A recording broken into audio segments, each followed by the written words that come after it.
En las temibles zonas de combate de la guerra entre Rusia y Ucrania, la información lo es todo. Cuanto más sepas sobre la ubicación y los movimientos de tu enemigo, mayor será tu poder.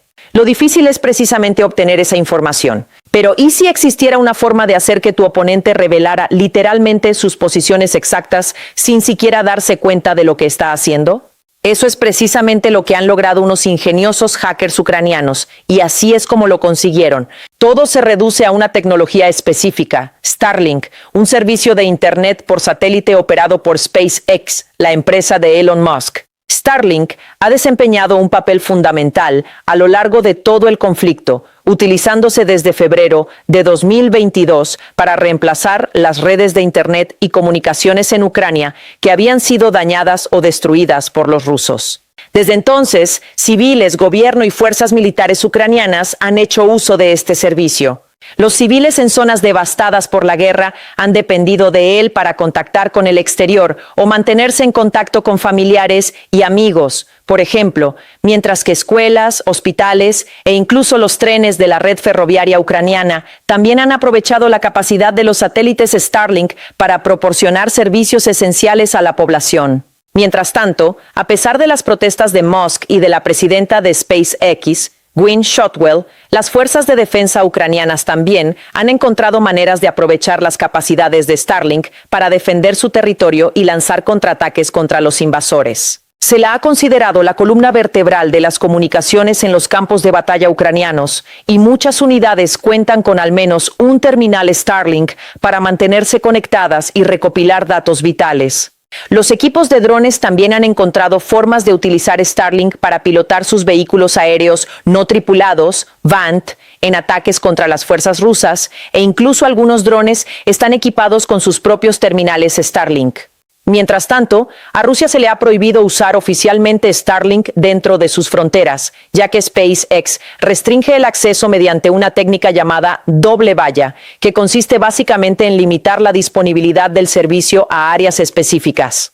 Sin embargo, mantener esas restricciones en las zonas de Ucrania ocupadas y en disputa ha resultado mucho más difícil, y según informes, las fuerzas rusas han podido usar terminales de contrabando en algunas regiones del frente. Durante las primeras etapas de la guerra, esto significó que Ucrania tenía una ventaja en términos de conectividad y comunicaciones. Pero con el paso del tiempo las cosas empezaron a cambiar. A principios de 2024, por ejemplo, la Inteligencia de Defensa de Ucrania reveló que las fuerzas rusas estaban utilizando las comunicaciones por satélite Starlink. De hecho, las tropas ucranianas informaron de que los rusos llevaban mucho tiempo utilizando Starlink y que contaban con miles de terminales. Nadie sabía con certeza cómo había ocurrido. SpaceX confirmó que no tenía terminales en Rusia, ni directa ni indirectamente. Añadió que no mantenía relaciones comerciales con el gobierno ruso ni con sus fuerzas armadas, y Starlink confirmó que su servicio no funcionaba en Rusia. La compañía también amenazó con sancionar o desactivar a cualquier tercero que hubiera suministrado productos Starlink a las fuerzas rusas. Por ello, los agentes de inteligencia ucranianos profundizaron en la investigación.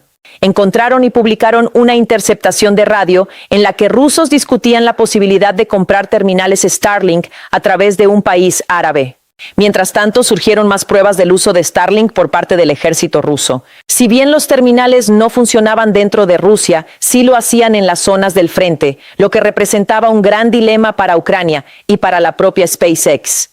Si la empresa seguía permitiendo que Starlink operara en estas ubicaciones, ambas partes se beneficiarían y los rusos podrían usar los terminales obtenidos ilegalmente para orquestar ataques contra posiciones ucranianas. Al mismo tiempo, si SpaceX decidía ampliar sus medidas de geolocalización para impedir el uso de Starlink por parte de las fuerzas rusas en zonas de primera línea, esto también podría interferir con el acceso y las comunicaciones ucranianas. Por consiguiente, equipos ucranianos se ofrecieron a colaborar con los ingenieros de Starlink para encontrar una manera de desactivar el servicio para los usuarios rusos sin afectar a Ucrania. En mayo de 2024, parecía que la historia había llegado a un desenlace positivo. El Pentágono y SpaceX anunciaron el bloqueo oficial del uso ruso de los satélites Starlink. Sin embargo, John Plum, subsecretario de Defensa para Política Espacial del Departamento de Defensa de Estados Unidos, y advirtió que Rusia aún podría encontrar maneras de sortear el bloqueo. Si bien hemos logrado contrarrestar el uso ruso, estoy seguro de que Rusia seguirá intentando encontrar formas de explotar Starlink y otros sistemas de comunicaciones comerciales. Seguirá siendo un problema. Creo que lo hemos comprendido bien y hemos encontrado buenas soluciones tanto para Starlink como para Ucrania. Plum tenía razón. Apenas unos meses después del anuncio del Pentágono, surgieron más pruebas procedentes de Ucrania sobre el uso ruso de drones equipados con sistemas Starlink y parecía que el problema nunca desaparecería. De hecho, en 2024 la situación empeoró. Las pruebas demostraron que decenas de miles de receptores satelitales Starlink seguían siendo introducidos de contrabando en Rusia a través de diversos países, como Turquía, Asia Central y Oriente Medio. Una vez en el frente, esos mismos receptores facilitaron enormemente la labor de las tropas rusas y sus oficiales al mando. Podían utilizarlos para ampliar el alcance de sus drones de ataque, a la vez que mejoraban su precisión y dificultaban su interferencia con contramedidas de guerra electrónica. Esto, a su vez, los hacía más efectivos y letales. Los oficiales rusos también aprovechaban el Internet satelital Starlink para acceder a mapas del campo de batalla en tiempo real con información actualizada sobre las posiciones de las tropas e imágenes del terreno, lo que les permitía coordinar a sus soldados y recursos de forma más sencilla y eficiente.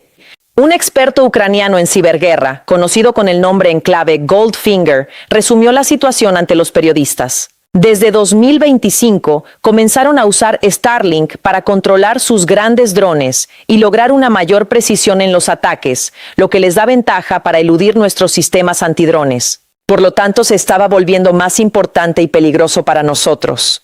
La situación se presentaba cada vez más sombría. A principios de febrero de 2026, Ucrania se encontraba en una situación crítica tras una prolongada e intensa campaña de bombardeos rusos, sumada a los devastadores efectos de un invierno largo y frío, con apagones recurrentes, mientras los enjambres de drones del Kremlin atacaban subestaciones eléctricas e instalaciones energéticas en todo el país.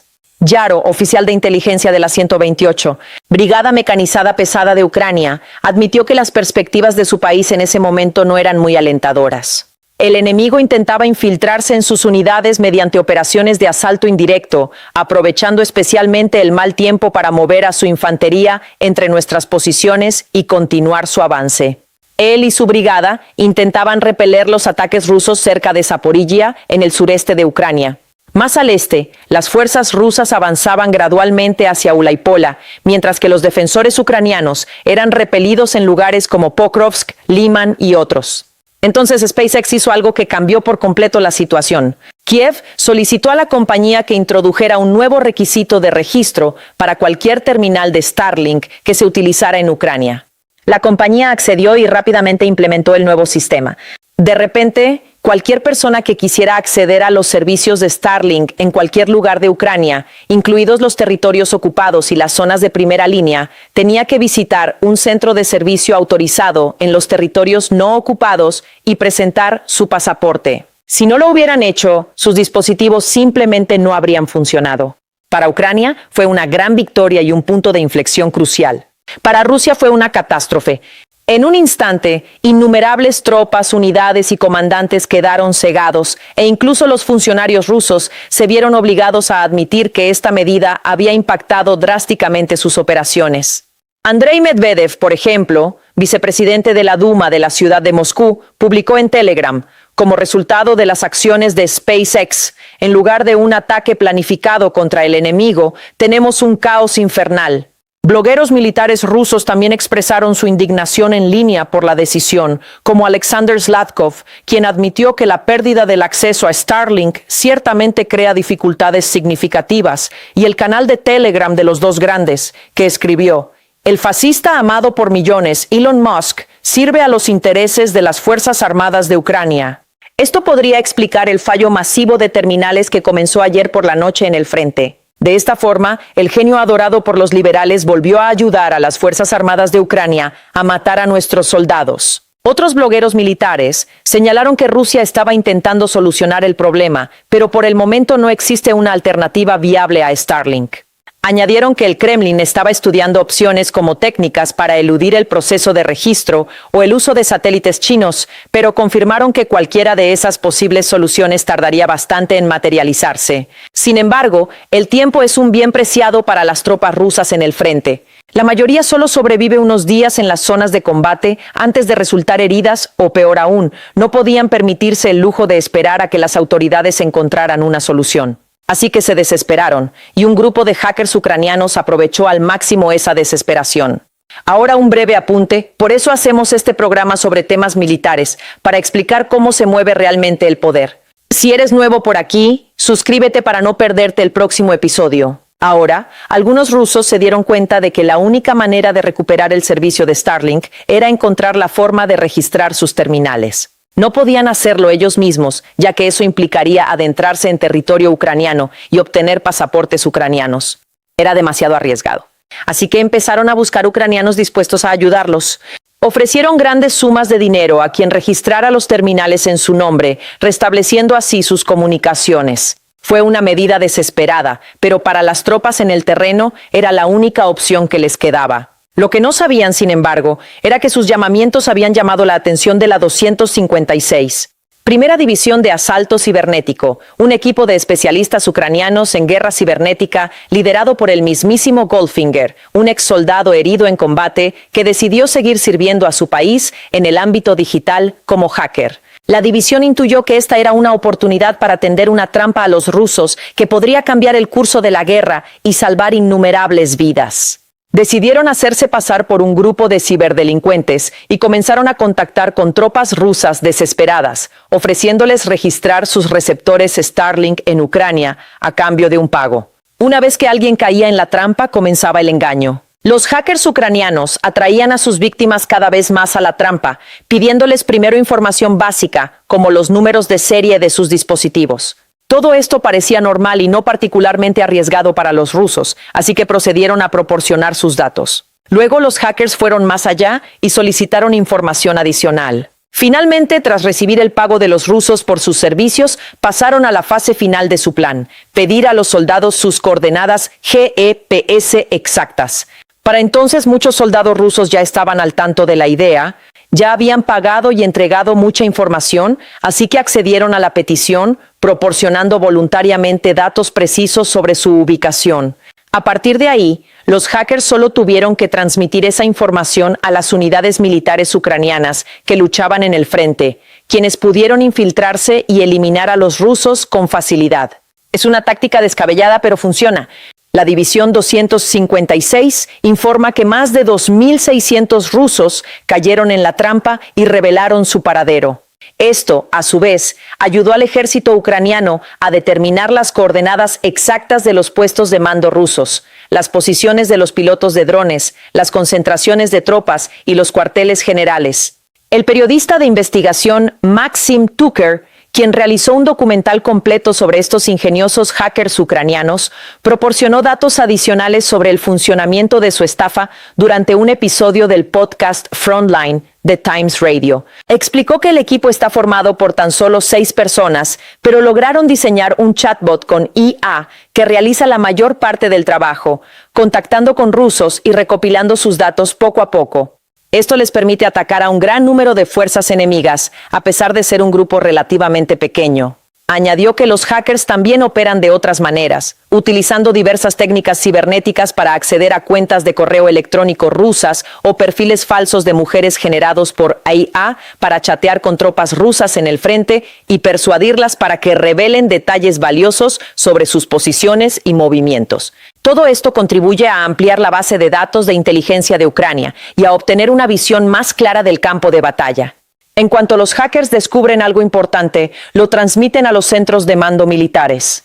Tucker incluso filmó el preciso instante en que Goldfinger llamó a un puesto de mando, revelando que un soldado ruso se escondía en las cercanías. Explica que cuando los equipos ucranianos reciben este tipo de información, no envían drones de inmediato ni bombardean esas zonas sin verificarlas. No quieren arriesgarse a dañar a civiles ni a malgastar recursos, por lo que primero realizan labores de vigilancia para confirmar la presencia rusa antes de planificar sus próximos pasos. En su artículo para el Times, Tucker cita un ejemplo en el que Yarrow, de la 128, Brigada Mecanizada Pesada, recibió coordenadas de la 256. Primera División y las superpuso a imágenes de reconocimiento, ampliando la imagen para examinar la zona exacta donde se cree que se encuentran los rusos. Pronto divisó las señales inequívocas de la presencia de tropas enemigas, incluyendo huellas recientes y pilas de ramas que camuflaban su refugio. Tras confirmar la información, Yarrow le pasó las coordenadas al siguiente eslabón de la cadena, los operadores de drones ucranianos, quienes llevaron a cabo un ataque de precisión contra el refugio. Yarrow y sus compañeros observaron en directo cómo un dron kamikaze se estrellaba contra el techo de la estructura, derrumbando todo el refugio sobre los rusos que se encontraban acurrucados en su interior. Instantes antes del impacto, la cámara del dron detecta algo más, una antena parabólica en el tejado del edificio, que no apunta al cielo, sino hacia un pueblo cercano. Este tubo se ha convertido en una imagen habitual en las zonas de primera línea. Una vez que SpaceX interrumpió el servicio de Starlink, los rusos comenzaron a usar antenas parabólicas para crear enlaces Wi-Fi entre las unidades y permitirles comunicarse. Por un lado, es una forma innovadora de sortear el problema. Por otro lado, también facilita aún más a Ucrania la tarea de localizar a los rusos. Simplemente tienen que buscar las antenas parabólicas, ver hacia dónde apuntan y seguir las líneas para encontrar más tropas. Yarrow añadió que, incluso después de entregar sus datos de ubicación a los hackers, muchos rusos permanecieron en la misma posición, al menos durante un tiempo, lo que dio a Ucrania tiempo para encontrarlos y eliminarlos. Existen varias explicaciones posibles para esto. Puede ser, por ejemplo, que algunos soldados rusos sean demasiado ingenuos como para darse cuenta de que han sido engañados. Alternativamente, podrían darse cuenta de que han sido estafados, pero les da miedo admitirlo ante sus superiores o compañeros, así que guardan silencio y esperan que su error no sea fatal. En algunos casos, los rusos podrían querer reubicarse, pero simplemente no pueden hacerlo porque están destinados en lugares tan peligrosos, con drones ucranianos sobrevolando la zona en busca de cualquier señal de movimiento. Como resultado, muchos de estos soldados están siendo aniquilados por su propia ingenuidad, lo que ha facilitado enormemente el trabajo de los operadores de drones ucranianos. Operadoras como Katerina, de 23 años y con 4 meses de embarazo, cuando Tucker se reunió con ella, decidieron alistarse en el ejército tras presenciar los horrores infligidos por los ocupantes rusos en su pueblo durante el primer año de la guerra. ¿Qué tan efectivo ha sido este método? Si bien Tucker reconoce que es imposible calcular el número exacto de bajas rusas causadas por esta operación, los combatientes ucranianos en el frente sin duda han sentido sus efectos. Revelaron que los ataques rusos contra las líneas ucranianas han disminuido en un asombroso 45% desde que se desactivaron las terminales Starlink y comenzaron los ciberataques. Tucker sugiere que, como resultado, se han salvado innumerables vidas y que otras brigadas cibernéticas en otras partes del frente han aprendido mucho de la División 256. Algunas incluso han comenzado a emular sus métodos para recopilar aún más datos de Starlink y llevar a cabo ataques aún más devastadores contra sus enemigos. Por supuesto, es improbable que este método funcione para siempre. Los rusos acabarán dándose cuenta de lo que está pasando y cada vez menos soldados estarán dispuestos a revelar sus datos de localización. Pero los hackers ucranianos son persistentes. Ya están trabajando en nuevas tácticas y técnicas para sorprender al enemigo y están recurriendo cada vez más a tecnologías de IA, como la creación de perfiles de IA o herramientas de pirateo de diseño de IA para potenciar sus operaciones. Esto les ha permitido acceder a las cuentas de correo electrónico de funcionarios del Kremlin y empresarios moscovitas, así como descubrir la ubicación secreta de fábricas de armas rusas, que posteriormente fueron atacadas con misiles de largo alcance. En resumen, si bien estos equipos cibernéticos no están en primera línea disparando fusiles ni organizando ataques de artillería, están teniendo un impacto extraordinario en esta guerra, utilizando un pensamiento innovador y original para sembrar el caos, la confusión y el colapso entre las filas del Kremlin.